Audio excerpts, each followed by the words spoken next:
Hey everyone, Maestro here. Let's talk football. Okay, welcome first of all. Thank you for joining me. This is the reaction to Arsenal Bournemouth, Arsenal 3, Bournemouth 2. What an amazing bloody game. I was supposed to post this straight away after the match, but I kind of ran into some issues. But we're here now, and let's talk about the game. Real quick, if anyone was to ever ask you why you love football, games like this is what you show them. As an Arsenal fan myself, I will show people this game right here as to why I love football.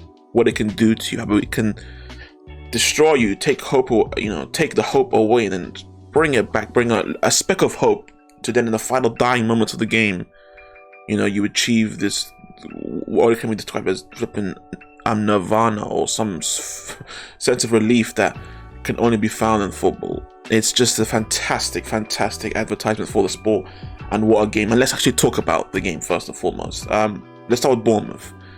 10 seconds. It took them, I believe, 10 seconds to score.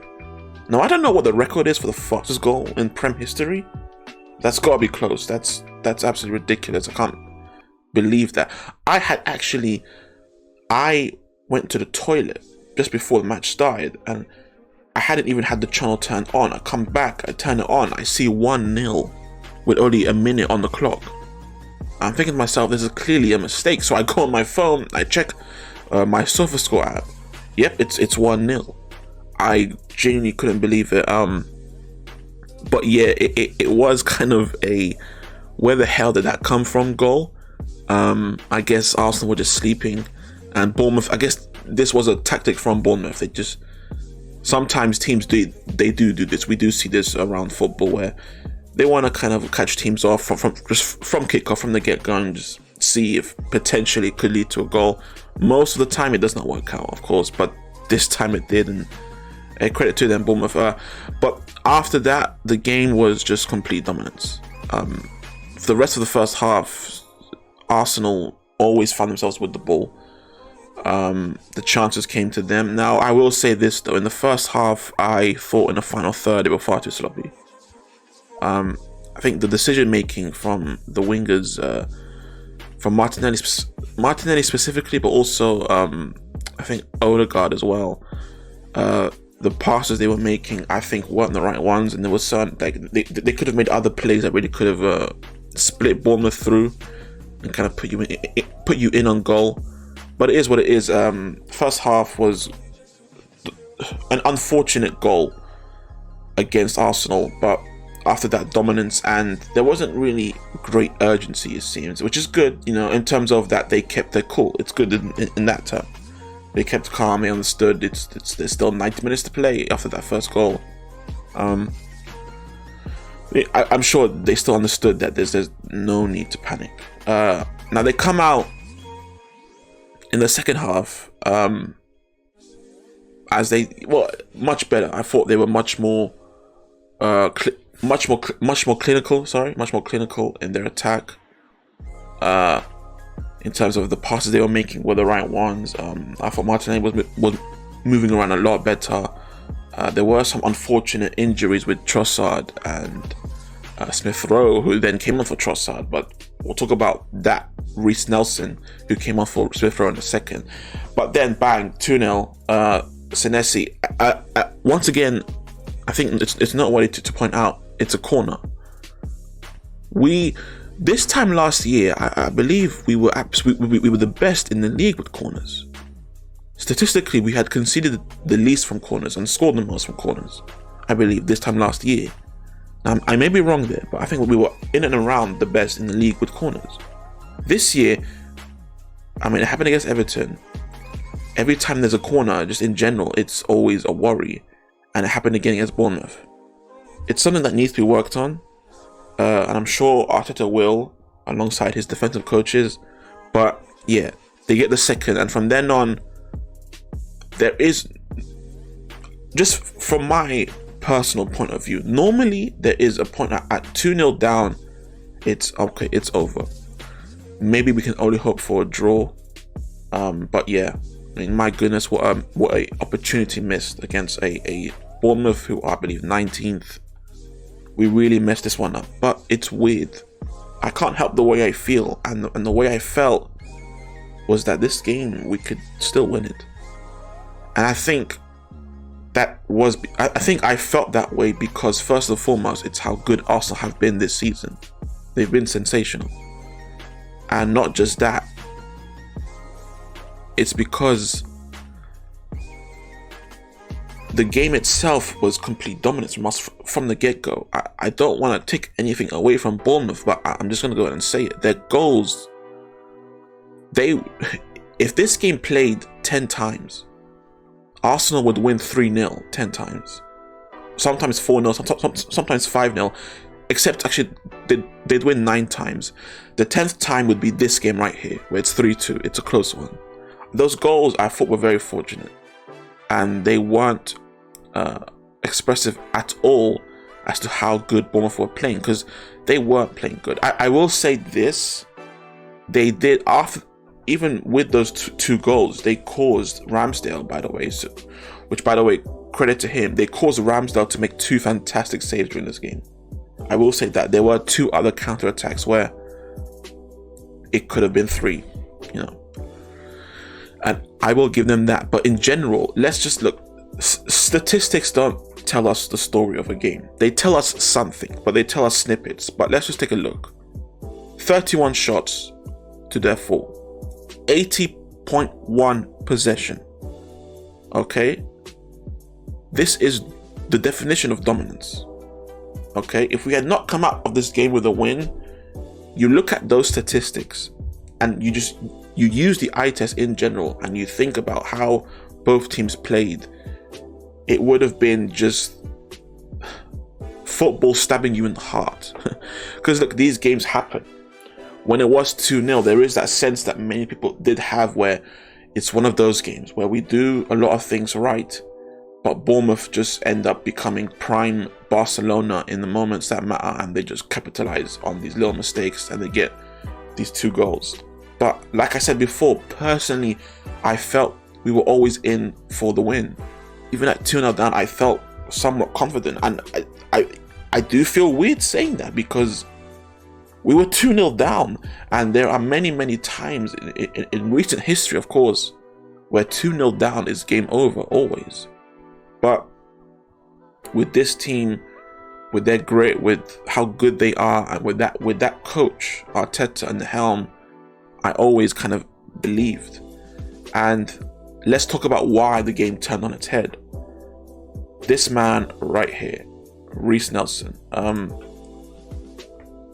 I remember when so Trossard hurt himself, which, by the way, I hope he's well because he's been fantastic since he's joined. Trossard got hurt, and because of that, Smith Rowe had to come on, which I was very excited for. I'm like, okay, Smith, you've been out for some time. When you have played, though, you haven't been that good. You were meant to be alongside Saka as our star boy. Let's see you. Let's see you kind of bring your career back into life, ignite it once again, and let us get behind you, as we always do. And then he got hurt. I thought Smith Rowe played actually kind of well. He was a bit passive, but I think he kind of came off well. He played well alongside Zinchenko, and Odegaard is a bit of the exchange passes, quick 1-2s. It kind of opened up Bournemouth a bit, and I think he was all right. But he got injured too. And then there's the worry, because with Nketiah already out injured, there's we don't have a lot of offensive options on the bench, at least any offensive options that get you excited. And that's what the commentator at the time made a point of making, that there are no offensive options on the bench that could make a change to this game. And many people on Twitter, on social media, said the same thing. You're 2-0 down and you bring on Reiss Nelson. It's kind of a thing people were clowning us on.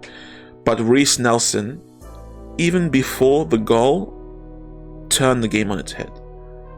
He was quick, he was fast, he was clinical. His decision making was fantastic. He always beat his man. I believe he went up against Smith most of the time. Sometimes Ouattara came in, and I think he dealt with both of them very well. He worked very well with Zinchenko on the left, and First of all, there's the assist. Fantastic pass, fantastic goal. Well, not a fantastic goal. It did just get just about cleared off the line, but it's still a goal, and it's made by Reiss Nelson. Finished by Ben White, but made by Nelson. And we continue. He's still playing good football. He looks dangerous. He looks like if a goal was to come, it's not from Saka. Okay, it's not from Martinelli, it's from Nelson. And then the goal came, which, what a finish. Left foot, weak foot, to the right. Great goal, great finish. A terrible celebration. He just walked around and just told everyone to calm down. But come on, man, just go crazy. Everyone else went crazy, but yeah, and that's the game in general. That's what happened, and it was absolutely insane. Finishes 3-2. Reiss Nelson. This was his game. I believe he came on. Let me see what he came on in the 69th minute, and he's man of the match. He is. It took him a minute to look.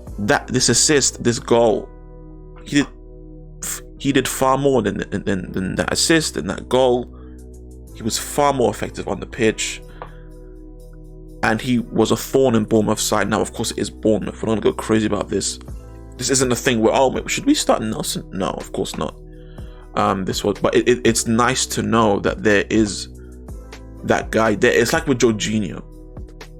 When he first came, we all worried, but seeing how he performed with Partey being out, it's now it's nice to know that if Partey does get injured again, whilst Jorginho can't fill the shoes of Partey, he can to some length. He can do something. He will be good for us. He's shown that. And that's the same with Reiss Nelson. With all his injuries, it's nice to know that Nelson still is capable and is maybe still developing that ability to affect a game in the way he did against Bournemouth. And ultimately, look, Bournemouth, commiserations. I thought you guys had a real good go, but I think it would have been a huge injustice if Arsenal had not come away with the win. And I do want to speak about that for a second, about justice and injustice. There are these wafflers going around saying that the goal was scored in the 97th minute, or it was 96, 59 or 50, something like that, and there were only 6 minutes of extra time. Here's the thing. In football, look, football is not basketball. Basketball, when the time hits 0, the game is done. It's over. Nothing can happen from then on. Unless you take a shot before it hits 0, the game is over. Football is not basketball. Football, sometimes when there's an attack going, the referee keeps the game going. This is very common knowledge. This happens in every game. Alright? And secondly, my point that I just said is actually moot, because in the 90th minute, it was 90 minutes and 30 seconds, a Bournemouth defender went down for 1:30. Alright, he went down for around 1:30 seconds. Now, the referee, seeing that, was once again adding time on. So therefore, that's why the game was not over at the 97th minute. And that we score the goal. So, stop it. You're being silly trying to say that, we are rigging the Premier League, which is just ridiculous. This is just, it's been this like this the whole season, where Arsenal, a lot of these rival fans, not a lot, sorry, I shouldn't say that, I'm sorry, it's not a lot. A small, silly, very stupid minority of these rival fans say we are first because everyone else is shit, or we are first because we are getting lucky, we're rigging the tournament. It's weird. We've had Jesus out since the World Cup. Partey just came back. That right there is our two of our, I'd say, 4 most important players, and they were gone. Jesus still gone, and no one said we were lucky. Apparently, we were lucky during those times. And in this game, once again, which by the way I should bring up, there were 4 instances where we could have had a penalty for handball. None were given. Looking at those 4 situations, I would say one of them was a penalty. It was one where it was like real close in the 6-yard box where I think the defender put up his hands to his chest with his palm out, and it hit his hand, and I think that's a penalty. And there was a second instance where it could have been a penalty where the guy went for a header, missed the header, and it hit his arm. But VAR said no, it was closer to his shoulder than to his arm, which was kind of in between. And if it's in between, then it's hitting both, which therefore it's hitting the arm, which means it's a penalty. But look, it doesn't matter. It's very annoying to see this kind of, not giving Arsenal their flowers. Okay, look, it's 2-0 down, 3-2. It's a very, very young team. Which, by the way, we should very much make that point across. This team is young. Okay? The players in this team that aren't young are Zinchenko, Partey. Trossard is like 28, isn't he? The rest are young. Very young players. Xhaka isn't young. He's old. That's it. This is a very young team, and they're currently doing something very special. Now, that's my thoughts on the game. Where do I think we go from here? Look, City also won against Newcastle. Good for them, but I must say, it's the same with City. That performance was very similar to how City have been playing this whole season. It was a 2-0 win, but it wasn't comfortable. Certain things could have happened in which they could have drawn that game, to be honest. But deserved winners, as I think Arsenal also deserved winners. And we go again. 5 points clear still. If they were to draw Arsenal, they would be only 3 points clear, and they'd still need to go to Etihad. And City have a much better goal difference, meaning the trophy would now also be, it would still be in Arsenal's hands, but would also be in City's hands. But as of right now, the trophy is still in Arsenal's hands. What do I think? I haven't made a video in like 6 days or something like that. So, do I think my opinion has changed in that time? Do I think Arsenal will still win the league? I don't know. I'm like 51-49. 51% of me thinks they will. 49 saying they won't. It's close, but either way, I'm proud of this team, proud of this performance. And that's the video, guys. Thank you so much for watching. I really, really appreciate your time. Please take care of yourself. Please have a great day. I will be back soon making a video on the United-Liverpool game today, which will be at 2. Can't wait for that. Now that is a game. It's at Anfield, but in recent history, of course, that's like a 3-4-0 win for Liverpool. But the tides have changed. United are playing their best football in like 3-4 years now, and Liverpool are playing their worst in like 5-6 years. So we'll see how it goes. Thank you so much for watching. I really appreciate it. Have a great day. Take care of yourself.